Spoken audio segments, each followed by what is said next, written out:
আসসালামু আলাইকুম। আপনাদেরকে প্রথমেই আমি রমজানের শুভেচ্ছা জানাচ্ছি, রমজানুল মোবারক। আমি আশা করি আপনারা নিশ্চয়ই সকলেই কম বেশি সুস্থ আছেন, ভালো আছেন।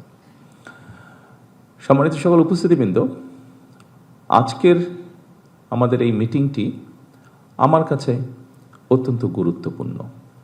এই জন্য গুরুত্বপূর্ণ যে আগামী বাংলাদেশের আইন বা সংবিধান অনুযায়ী আগামী 5 বছর আমরা অনেকেই একসাথে কাজ করব। সেজন্য আমি আমার যে সকল সহকর্মীদের সাথে, সেটি যেই পর্যায়েই হোক না কেন, আমার যে সকল সহকর্মীদের সাথে কাজ করব, নিশ্চয়ই আপনার এবং আমার উভয়ের প্রয়োজন অন্তত একটি সৌজন্যমূলক আমাদের মধ্যে যদি একটি সম্পর্ক থাকে, একটি আনুষ্ঠানিকতা থাকে, সেটি আমাদের উভয়ের জন্য আগামী দিনে কাজ করতে সুবিধা হবে। উপস্থিতিবৃন্দ, আমরা আজকে যারা এখানে উপস্থিত হয়েছি, আমরা আমাদের বিভিন্ন অবস্থান থেকে এখানে উপস্থিত হয়েছি। প্রথমেই আমি মনে করি আল্লাহর দরবারে আমাদের শুকরিয়া আদায় করা উচিত যে আমাদের প্রত্যেককে, আপনারা যে পর্যায় থেকেই এখানে উপস্থিত হয়েছেন, যেই র্যাঙ্কেই আপনারা কাজ করছেন না কেন, প্রত্যেকেই কিন্তু আপনারা একটি অত্যন্ত গুরুত্বপূর্ণ জায়গায় কাজ করছেন। এমন একটি আপনারা জায়গায় কাজ করছেন যেখানে সমগ্র জাতির, সমগ্র দেশের একটি দায়িত্বভার বিভিন্নভাবে আপনার উপরে কিন্তু অর্পিত আছে। উপস্থিতিবৃন্দ, আমরা যে দেশটিতে বাস করছি, এই দেশটির সম্পর্কে কম বেশি আমাদের একটি ধারণা আছে। আমরা এই দেশেই জন্মেছি, এই দেশেই আমরা বড় হয়েছি। এই দেশের কোথায় কি আছে, মানুষ কিভাবে থাকছে, মানুষ কতটুকু ভালো আছে, কতটুকু খারাপ আছে, তাদের শিক্ষা ব্যবস্থা কি, তাদের স্বাস্থ্য ব্যবস্থা কি, তাদের জীবনযাত্রা কেমন, এই সব কিছুই কিন্তু কম বেশি এখানে উপস্থিত প্রত্যেকটি মানুষেরই ধারণা আছে। এবং সেই জন্যই আমি বলেছি আল্লাহর কাছে আমাদের শুকরিয়া আদায় করা উচিত যে আল্লাহ আমাদেরকে সুযোগ দিয়েছেন এমন একটি জায়গায় কাজ করার, যেখানে আমরা কাজ করলে, আমরা যদি আমাদের উপর অর্পিত দায়িত্ব সঠিকভাবে আমরা পালন করতে পারি, নিশ্চয়ই আমরা এই যে প্রায় 20 কোটি মানুষ দেশে, যে 55,126 বর্গ মাইল, যে দেশটি নিয়ে আমরা গৌরব বোধ করি, যে দেশটিকে আমরা আপন মনে করি, যে দেশটিকে আমরা আমাদের প্রথম এবং শেষ ঠিকানা মনে করি, এই দেশ এবং এই দেশের যারা নাগরিক, তাদের আমরা ভাগ্যের পরিবর্তন করতে সক্ষম। আমরা উপস্থিতিবৃন্দ, আমি আপনাদের সামনে আজকে অবশ্যই একটি দায়িত্ব নিয়ে আপনাদের সামনে আমি বসে আছি, বা আপনাদের সাথে কাজ করছি, বা আপনাদের সামনে উপস্থিত হয়েছি। কিন্তু তার আগে একটি পরিচয় আছে, আমি একজন রাজনৈতিক কর্মী এবং একটি রাজনৈতিক দলের আমি প্রতিনিধিত্ব করি। কিছুদিন আগে দেশে একটি নির্বাচন অনুষ্ঠিত হয়েছে। এই নির্বাচনে আমরা দেখেছি বাংলাদেশের মানুষ নির্দ্বিধায়, মুক্তভাবে, স্বাধীনভাবে, ভয় ভীতিহীনভাবে তাদের ভোট প্রদান করেছে। বিশ্বের যে কোনো গণতান্ত্রিক রাষ্ট্রে যখন রাজনৈতিক দলগুলো নির্বাচনে অংশগ্রহণ করে, তাদের কিছু বক্তব্য থাকে, তাদের কিছু কর্মপরিকল্পনা থাকে, যেই কর্মপরিকল্পনাকে আমরা ম্যানিফেস্টো বলি। এবং সেই ম্যানিফেস্টো তারা উপস্থাপন করে জাতির সামনে। এবং যখন একটি গণতান্ত্রিক ব্যবস্থার মাধ্যমে একটি রাজনৈতিক দল নির্বাচিত হয়, খুব স্বাভাবিকভাবেই আমাদেরকে ধরে নিতে হয় যে যেই ম্যানিফেস্টো তারা জাতির সামনে উপস্থাপন করেছিল, সেই ম্যানিফেস্টোর পক্ষে বাংলাদেশের মানুষ রায় প্রদান করেছে এবং সেজন্যই সেই দলটি নির্বাচনে জয়লাভ করেছে। বাংলাদেশের ক্ষেত্রে গত 12 তারিখে যে নির্বাচন অনুষ্ঠিত হয়েছে, সেই নির্বাচনে আমার দল এবং একই সাথে অন্যান্য রাজনৈতিক দল যারা জাতীয় নির্বাচনে অংশগ্রহণ করেছিলেন, প্রত্যেকেই তারা তাদের অবস্থান থেকে তাদের দর্শন বা ম্যানিফেস্টো উপস্থাপন করেছেন, তাদের পরিকল্পনা উপস্থাপন করেছেন। ভোটের রেজাল্ট কি হয়েছে আপনারা দেখেছেন। বাংলাদেশের মানুষ, সেই হিসাবে আমরা ধরে নিতে পারি বাংলাদেশের মানুষ, ভোটের হিসাব যদি আমরা করি, বাংলাদেশের মানুষ বাংলাদেশ জাতীয়তাবাদী দলের ম্যানিফেস্টোকে সমর্থন দিয়েছে বা সেটির পক্ষে রায় দিয়েছে। এবং রাজনৈতিক দল হিসাব আমরা যে ম্যানিফেস্টো জনগণের সামনে উপস্থাপন করেছি, সেই ম্যানিফেস্টো স্বাভাবিকভাবে আমরা বাস্তবায়ন করব। এবং একই সাথে পৃথিবীর যে কোনো গণতান্ত্রিক রাষ্ট্রে যখন একটি রাজনৈতিক দল যারা জয়লাভ করে সরকার গঠন করে তারা তাদের ম্যানিফেস্টো বাস্তবায়ন করে। তবে এই ম্যানিফেস্টোকে যদি আমাদের বাস্তবায়ন করতে হয়, খুব স্বাভাবিকভাবে আপনারা যারা প্রজাতন্ত্রের যারা কর্মকর্তা এবং কর্মচারীবৃন্দ, অবশ্যই আপনাদের সহযোগিতা প্রয়োজন। উপস্থিতিবৃন্দ, আমরা যে ম্যানিফেস্টো দিয়েছি, অবশ্যই আমার ধারণা আপনারা কম বেশি সকলেই সেই ম্যানিফেস্টো দেখেছেন। সেই ম্যানিফেস্টোতে অনেক বিষয়ের মধ্যে আমরা উল্লেখ করেছি কি আমরা করতে চাই বাংলাদেশের মানুষের স্বাস্থ্য ব্যবস্থা নিয়ে। সেই ম্যানিফেস্টোর মধ্যে আমরা উল্লেখ করেছি এই দেশের সন্তানদের শিক্ষা ব্যবস্থাকে আমরা কিভাবে গড়ে তুলতে চাই। সেই ম্যানিফেস্টোর মধ্যে আমরা উল্লেখ করছি এই দেশের সন্তান সহ এই দেশের মানুষের তরুণ সমাজের ক্রীড়া ব্যবস্থা আমরা কিভাবে গড়ে তুলতে চাই।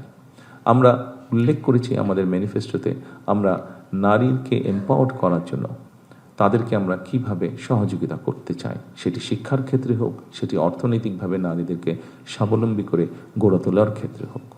উপস্থিতিবৃন্দ, আমরা খুব পরিষ্কারভাবে সুন্দরভাবে উল্লেখ করেছি ভাগ করে, আমরা ডিপার্টমেন্ট ভাগ করে আমরা উল্লেখ করেছি আমরা কিভাবে এই দেশের মানুষের কর্মসংস্থানের ব্যবস্থা করতে চাই, সেটি দেশীয় বিনিয়োগের মাধ্যমে হোক, সেটি বিদেশি বিনিয়োগের মাধ্যমে, সেটি বন্ধ কলকারখানাগুলো চালু করার মাধ্যমে হোক। অর্থাৎ মানুষ যাতে বেকার না থাকে, যত কম সংখ্যক মানুষ বেকার থাকবে দেশের জন্য ততটা ভালো হবে, মানুষ ততটা স্বাচ্ছন্দ্যে থাকবে।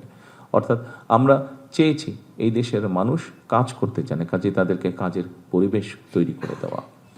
উপস্থিতিবৃন্দ, আমরা আমাদের ম্যানিফেস্টোতে উল্লেখ করেছি একটি খুব গুরুত্বপূর্ণ বিষয়, সেটি হচ্ছে এক, মানুষকে অবশ্যই সেফ ফিল করতে হবে, সেটি রাস্তাঘাটে হোক, সেটি তার অফিস আদালতে হোক, সেটি পথ চলায় হোক, সেটি তার ব্যবসা বাণিজ্য হোক, এমনকি সেটি পরিবার নিয়ে যখন সে ঘরে থাকবে সেখানেই হোক।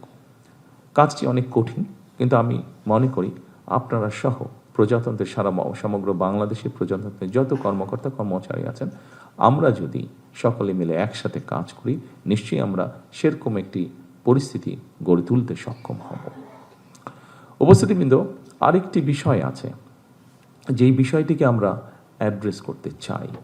যেভাবেই হোক এই বিষয়টি আমাদের সকল ব্যবস্থাকে, সমাজের সকল ব্যবস্থা, রাষ্ট্রের সকল ব্যবস্থাকে অনেক পিছিয়ে দিয়েছে, অনেক ক্ষেত্রে ধ্বংসের দ্বার প্রান্তে নিয়ে গিয়েছে। সেটি হচ্ছে দুর্নীতি। একটি বিষয় আছে যেই বিষয়টিকে আমাদেরকে অবশ্যই অ্যাড্রেস করতে হবে, কিন্তু এই বিষয়টিকে একটি রাজনৈতিক দল হিসাবে, সরকার হিসাবে যদি আমরা অ্যাড্রেস করতে চাই, অবশ্যই আপনাদের মতন মানুষ যারা আছেন তাদের সহযোগিতা, তাদের 100% সহযোগিতা ছাড়া আমাদের পক্ষে সেটি সম্ভব হবে না। এবং আমি আমার রাজনৈতিক সরকারের পক্ষ থেকে আমি দৃঢ়ভাবে বিশ্বাস করতে চাই এখানে উপস্থিত যে সকল প্রজাতন্ত্রের কর্মকর্তা কর্মচারীবৃন্দ আছেন, আপনাদের পূর্ণ সহযোগিতা আমরা ইনশাল্লাহ পাবো, এটি আমরা দৃঢ়ভাবে বিশ্বাস করি।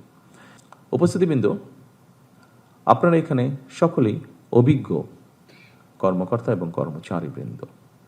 স্বাভাবিকভাবেই একটি বিষয় আমাদের কাছে খুবই গুরুত্বপূর্ণ, সেটি হচ্ছে অবশ্যই সরকারের মূল দুটো বিষয় থাকে। একটি হচ্ছে দেশের এবং রাষ্ট্রের স্বার্থে অবশ্যই অনেকগুলো কাজ আছে যেটি দেশকে, দেশের রাষ্ট্রের স্বার্থে আমাদেরকে যেটি ফলো করতে হয়, সেটি হচ্ছে বিভিন্ন রাষ্ট্রীয় ব্যাপারে কিছু গোপনীয়তা থাকে।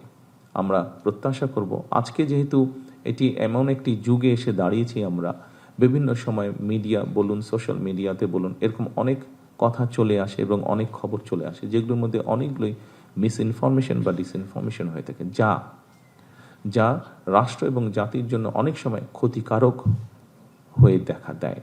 ইনিশিয়ালি মনে হতে পারে যে এটি বোধহয় খুব পপুলার একটি কথা, কিন্তু ইন দ্য লং রানে এই বিষয়টি ক্ষতিকারক হয়ে দাঁড়ায় দেশের জন্য, দেশের মানুষের জন্য তথা রাষ্ট্রের জন্য।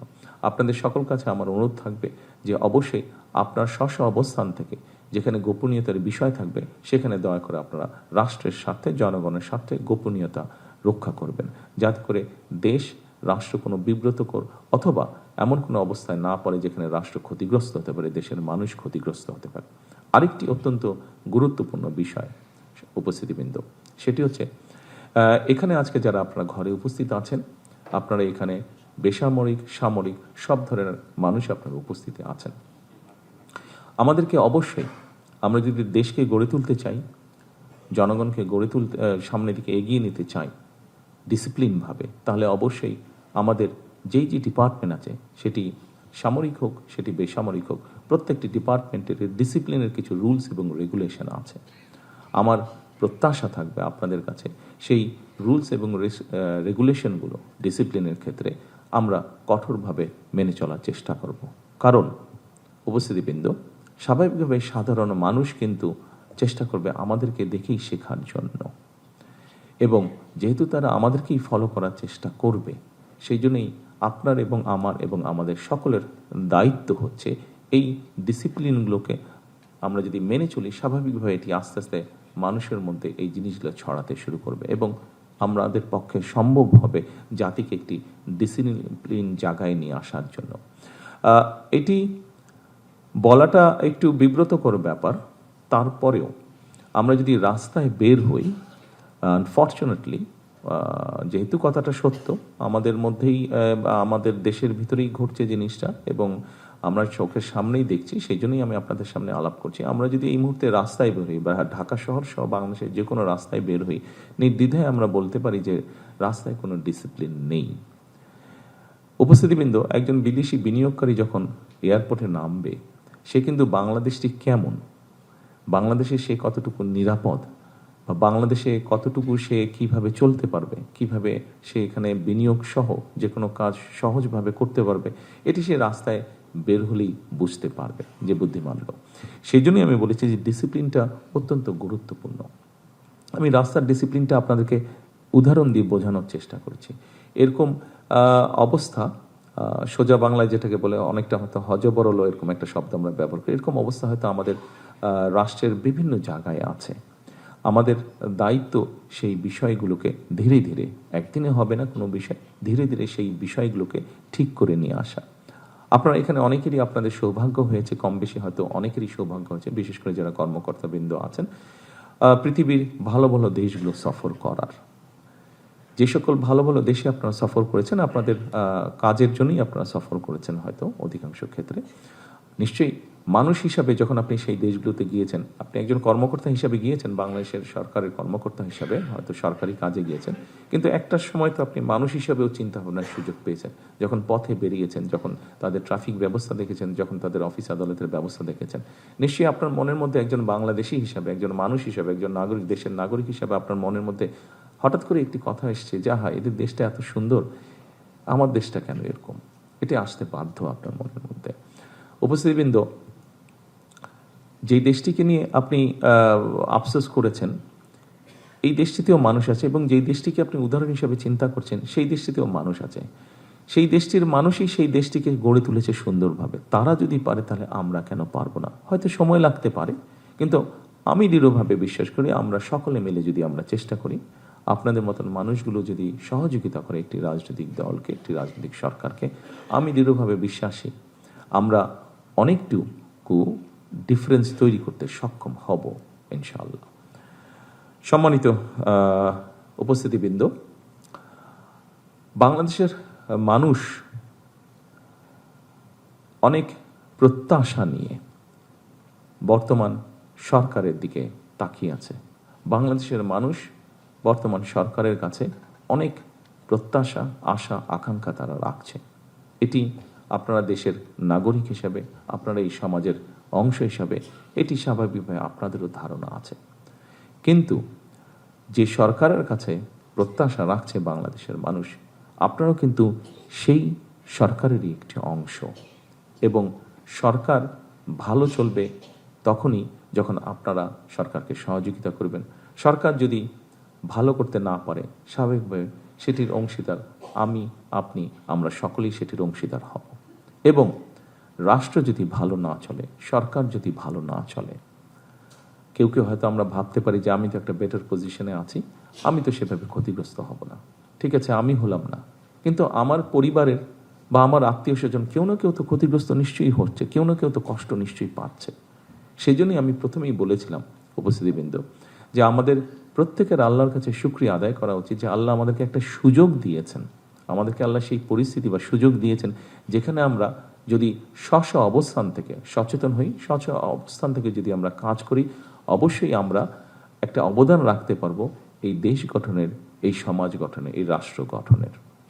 আজকের এই মত বিনিময় অনুষ্ঠানে আমি আপনাদের সকলের কাছে, আপনাদের একজন সহকর্মী হিসাবে আপনাদের সকলের কাছে সেই প্রত্যাশাই করব যে আসুন আমরা সকলে সেই রাষ্ট্রটিকে গড়ে তোলার চেষ্টা করি, দেশের মধ্যে সেই পরিস্থিতিটা তৈরি করার আমরা চেষ্টা করি সকলে মিলে, যেই পরিস্থিতিতে মানুষ স্বস্তি বোধ করবে। আমরা সেই রাষ্ট্রটিকে গড়ে তোলার চেষ্টা করি যেই রাষ্ট্রটিকে ঘিরে বাংলাদেশের মানুষ আশার আলো দেখতে পাবে, যেখানে এগিয়ে যাওয়ার স্পৃহা, সাহস, উদ্দীপনা মানুষ পাবে। সকল উপস্থিতি, সকল সহকর্মীবৃন্দ, আমার মনে হয় আমি যতটুকু বলতে চেয়েছি আপনাদের কাছে, আমি যতটুকু বোঝাতে চেয়েছি আপনাদের কাছে, আমি যতটুকু সহযোগিতা চেয়েছি আপনাদের কাছে, আগামী যে দিনগুলো আমাদের সামনে আসবে আমি দৃঢ়ভাবে আশাবাদী আপনাদের সকল রকম ইনশাল্লাহ সহযোগিতা আমি আপনাদের কাছে পাবো। আমার সরকার আপনাদের সকলের কাছে সহযোগিতা পাবে।